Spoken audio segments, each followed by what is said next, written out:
The Cannabis Revival Music Festival is an annual event here in Joplin. It's one of the biggest events in the area for marijuana law reform.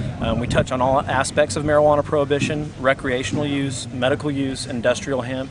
We're going to have speakers all day touching on all those topics, and bands and entertainment in between. We have tons of vendors here. We're expecting upwards of 5,000 people throughout the day.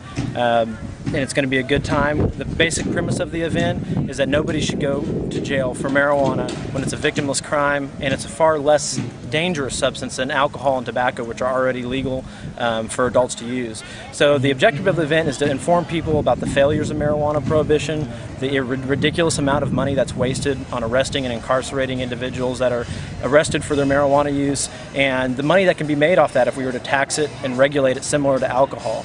And if we tax it and regulate it similar to alcohol, much like the end of alcohol prohibition, what will happen is you'll see the organized crime element come out of the market, to whereas now we give free rein to cartels and drug dealers to sell marijuana where they want, to whom they want. Doesn't matter if it's your kids that are 12 years old.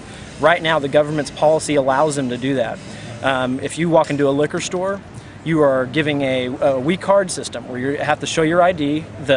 The distributor or the licensed distributor of alcohol has to uphold the license not to sell to minors.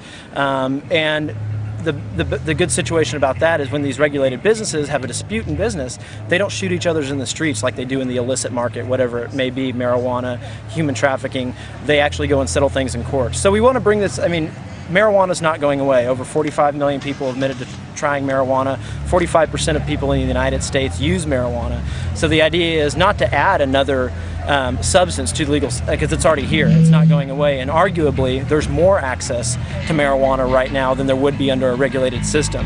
85% of high school graduates telling that it's easier to get marijuana than alcohol. If that's the story of success for prohibition, it's obvious it's an abysmal failure. So what we're doing is educating people, giving them a fun environment to do it in, and hoping to get some more members and more people involved in the issue here locally. It's something that's really caught fire nationally, and if stuff's happening in Joplin, it's happening everywhere. So we urge everybody to come out to these festivals, check out our websites, cannabisrevival.com, joplin-normal.org, and they can find out more information about what our main objectives are.